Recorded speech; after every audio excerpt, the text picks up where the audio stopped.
అందరికీ నమస్తే. నేను Saidaiah Mamidi S mic channel. So Suryapet పట్టణంలో ఎలక్షన్ గురించి మన డిఎస్పీ గారు వడ్డే ప్రసన్న కుమార్ గారు మనతో పాటు ఉన్నారు. అడిగి తెలుసుకుందాం ఈ ఎలక్షన్ లో ప్రజలు గానీ యువత గానీ ఏ విధంగా ఉండాలి, ఎలక్షన్ కి ఎలాంటి ఏమైనా పొరపాట్లు జరిగితే ఎలాంటి చర్యలు ఉంటాయని మన డిఎస్పీ గారి మాటల్లోనే అడిగి తెలుసుకుందాం. సార్ నమస్తే. సార్ అందరికీ నమస్కారం అండి. మున్సిపల్ ఎలక్షన్ లో భాగంగా ఈ రోజు సూర్యాపేట పట్టణంలోని కుడకుడ గ్రామంలోని వార్డులో క్యాండిడేట్స్ ఎవరైతే అభ్యర్థులు పోటీ చేస్తున్నారో క్యాండిడేట్స్ కు మరియు ఓటర్స్ కి అవగాహన కల్పించడానికి ఈ సమావేశాన్ని ఏర్పాటు చేయడం జరిగింది. క్యాండిడేట్స్ ఎలక్షన్ కమిషన్ యొక్క నియమ నిబంధనలు ఏ విధంగా పాటించాలి, ఒకవేళ నియమ నిబంధనలు పాటించకపోతే వాళ్ళ మీద ఎలాంటి చర్యలు ఉంటాయి అనే దాని గురించి వాళ్ళకందరికీ అవగాహన కల్పించడం జరిగింది. వాళ్ళు ర్యాలీలు తీసుకునేటప్పుడు, తర్వాత ఎక్కడన్నా మీటింగ్లు పెట్టాలన్నా, తర్వాత ఎలాంటి ప్రచారం చేసుకోవాలన్నా ఖచ్చితంగా పర్మిషన్ తీసుకొని చేసుకోవాలి. తర్వాత పర్మిషన్ కు లోబడి ఆ టైం కు లోబడి మాత్రమే ప్రచారం చేసుకోవాలని చెప్పేసి వాళ్ళకు చెప్పడం జరిగింది. అంతేకాదు ఎవరైతే ఈ ఎలక్షన్ లో ఇంతకు ముందు ఎలక్షన్ లో గానీ కేసులలో నమోదైన వాళ్ళు గానీ లేకపోతే ఎక్కడైనా సరే ఈ ఎలక్షన్ కు ఎక్కడన్నా భంగం కలిగించే వ్యక్తులు మొత్తం కూడా బైండ్ ఓవర్ కూడా చేయడం జరిగింది.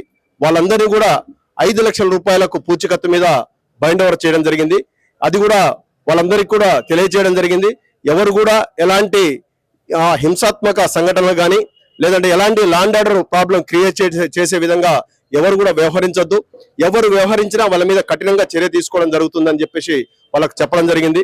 బైండ్ ఓవర్ చేసిన వ్యక్తికి కూడా ఎవరైతే సరే వయలేషన్ పాల్పడితే వాళ్ళని కఠినంగా వాళ్ళ మీద చర్య తీసుకోవడం, తర్వాత బైండ్ డౌన్ చేసి ఆ పూచికత్తును కూడా బరామతు చేసి అది జప్తు చేయడం అనేది జరుగుతుందని చెప్పేసి వాళ్ళకు క్లియర్ గా తెలియచేయడం జరిగింది. అదే ఓటర్స్ కూడా ఓటు వేసే రోజు కూడా ఈ ఓటింగ్ కేంద్రాల వద్ద ఎవరు కూడా గుమికూడొద్దని, అదే విధంగా ఓటింగ్ కేంద్రంలో ఏదైతే 100 మీటర్ల లైన్ ఏదైతే ఉన్నదో 100 మీటర్ల లైన్ దాటి ఎవరు కూడా వెళ్ళొద్దు. ఎవరైతే ఓటు వేసే వ్యక్తులు తర్వాత సిబ్బంది మాత్రమే వెళ్ళాలి. అక్కడ ఎవరు కూడా గుమికూడి ఉండడానికి లేదు, అక్కడ కూడా ఎలాంటి ప్రచారం జరగడానికి లేదు అని చెప్పేసి వాళ్ళకందరికి కూడా క్లియర్ గా చెప్పడం జరిగింది. అదే విధంగా ప్రచారం చేసేటప్పుడు కూడా ఎవరు కూడా 2 గ్రూపులు లేకపోతే 2 పార్టీల వాళ్ళు కూడా ఎక్కడ కూడా క్లాష్ కావడం కానీ, ఒకరి మీద ఒకరు నిందారోపణలు, ఒకరికి ఒకరు అభ్యంతరకర వ్యాఖ్యలు చేయడం అనేది అది నిషిద్ధం. ఎట్టి పరిస్థితుల్లో కూడా అలాంటి మాటలు కానీ లేకపోతే అలాంటి స్పీచెస్ కానీ చేయొద్దని చెప్పేసి కూడా వాళ్ళకు కోరడం జరిగింది. ఇవన్నీ కూడా ఎలక్షన్ కమిషన్ యొక్క నిబంధనలకు లోబడే ఇవి చేయాల్సి ఉంటుంది. మీరందరూ సహకరిస్తే పోలీసు మీకు సహకరిస్తుంది అని చెప్పేసి వాళ్ళకు తెలియజేయడం జరిగింది. అదే విధంగా సోషల్ మీడియా మనందరం చూస్తున్నాం. ఈ మధ్య కాలంలో సోషల్ మీడియా ప్రచారం మనం చూస్తున్నాం. అందరూ కూడా వాట్సాప్ గ్రూపులు, ట్విట్టర్లు, ఇన్స్టాగ్రామ్లు ఇవన్నీ కూడా మనం చూస్తున్నాం. వీటిలో ఎవరు కూడా అభ్యంతరకర పోస్టులు, ఎవరు కూడా ఈ ఎలక్షన్ కు సంబంధించి ఒకరికి ఇబ్బంది పెట్టే విధంగా కానీ, ఒక వ్యక్తిని ఇబ్బంది పెట్టే విధంగా కానీ, ఒక పార్టీని ఇబ్బంది పెట్టే విధంగా కానీ, లేదంటే ఒక మతాన్ని ఇబ్బంది పెట్టే విధంగా కానీ ఎవరు కూడా ప్రచారం చేయకూడదు.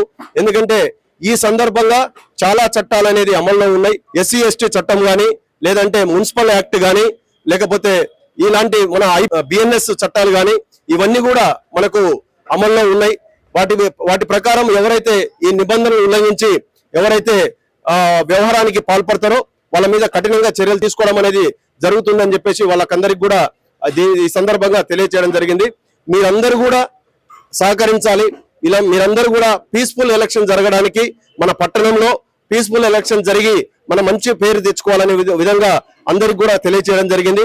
ఈ ఎలక్షన్ సజావుగా జరిగే విధంగా మీరందరూ తోడ్పడితే మనందరం మంచి ఎలక్షన్ కండక్ట్ చేసి పూర్తి చేయాల్సిందిగా వాళ్ళ దగ్గర నుంచి మనం మాట తీసుకొని దీన్ని వాళ్ళందరికీ కూడా తెలియజేయడం జరిగింది. ఈ సందర్భంగా మేము తెలియజేసేది ఏంటంటే ఎలక్షన్ లో ఎలాంటి రూమర్లు సృష్టించొద్దు.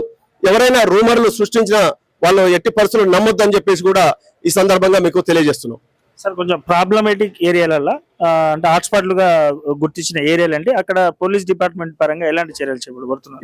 ఎక్కడైతే మనకు క్రిటికల్ ఏరియాస్, క్రిటికల్ వార్డులు, క్రిటికల్ పోలింగ్ స్టేషన్లు అక్కడ మనకు భద్రత అనేది ఎక్కువ చేపట్టడం జరిగింది. అక్కడ సిబ్బందిని కూడా ఎక్కువగా నియమించడం జరుగుతుంది. అదే కాకుండా ఆ ఏరియాలో ఎవరైతే ట్రబుల్ మాంగర్స్ కానీ ఇంతకుముందు ఎలక్టోరల్ అఫెన్స్ లో ఉన్నోళ్ళు కానీ వాళ్ళందరినీ కూడా మనం బైండ్ ఓవర్ తీసుకొని మనం పూచికత్తు మీద వాళ్ళను రిలీజ్ చేయడం జరిగింది. అంతేకాకుండా అక్కడ ఫ్లాగ్ మార్చిలు కూడా మనం ఏర్పాటు చేయడం జరుగుతుంది.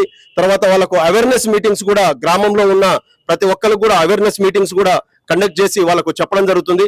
ఎక్కడ కూడా ఎలక్షన్ సంబంధించి కూడా వయలేషన్స్ ఎక్కడ జరగొద్దు.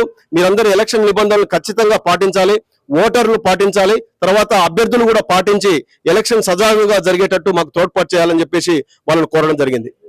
Okay sir, thank you so much sir. So ఇది సూర్యాపేట మన డిఎస్పీ గారు చెప్తున్నారు. సో ఈ మున్సిపల్ ఎన్నికలు అనేది ప్రజలు స్వేచ్ఛంగా ఓట్లు వినియోగించుకోవడానికి ప్రజలంతా కూడా యువత అంతా కూడా సహకరించాలని చెప్పేసి చెప్తున్నారు. ప్రాబ్లమేటిక్ ఏరియాలో ప్రత్యేకమైన భద్రతా చర్యలు కూడా చేపట్టామని చెప్పేసి తెలియజేస్తున్నారు. నేను Saidaiah Mamidi, S mic channel. Thank you so much.